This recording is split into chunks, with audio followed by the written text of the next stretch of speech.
Android મોબાઈલને ફૂલ reset કઈ રીતના કરવો। હા મિત્રો, તમે પણ એન્ડ્રોઈડ મોબાઈલને ફૂલ રીસેટ કરવા માંગો છો તો આ વિડીયો તમારા માટે। આ વિડીયોના માધ્યમથી આપણે જાણીશું વિવો, ઓપ્પો, સેમસંગ કોઈ પણ એન્ડ્રોઈડ મોબાઈલને ફૂલ રીસેટ કઈ રીતના કરવો। તો ચાલો આપણે વિડીયો પર આગળ વધીએ। મોબાઈલને ફૂલ રીસેટ કરવા માટે તમારા મોબાઈલમાં સેટિંગ એપ્લિકેશનને ઓપન કરી દેવાની છે। તો આપણે અહીંયા સેટિંગ એપ્લિકેશનને ઓપન કરી લીધું। સેટિંગ એપ્લિકેશનને ઓપન કર્યા પછી આગળ આ રીતના પેજ આવશે। તો મિત્રો અહીંયા તમારે થોડા નીચે સ્ક્રોલ કરીને જવાનું છે। નીચે સ્ક્રોલ કરીને જશો ત્યાં નીચે લખાઈને આવશે સિસ્ટમ। તો મિત્રો અહીંયા તમારે સિસ્ટમ પર ક્લિક કરી લેવાનું છે।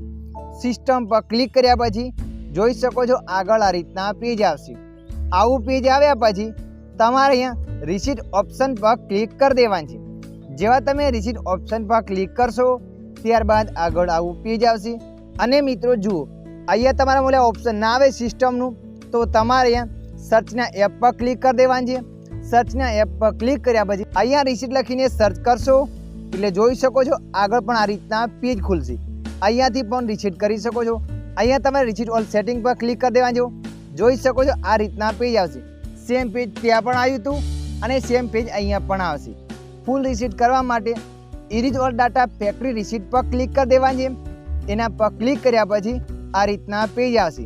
નીચે તમારે ઇરેઝ ઓલ ડાટા પર ક્લિક કરી લેવાની છે। ઇરેઝ ઓલ ડાટા પર ક્લિક કર્યા પછી જે પણ તમારા મોબાઈલનો સ્ક્રીન લોક હોય એ મોબાઈલનો સ્ક્રીન લોક એન્ટર કરી લેવાનો છે। મોબાઈલનો સ્ક્રીન લોક એન્ટર કર્યા પછી તમારો મોબાઈલ ઓટોમેટિક સ્વિચ ઓફ થઈને ખુલશે અને ફૂલ રિસીટ થઈ જશે।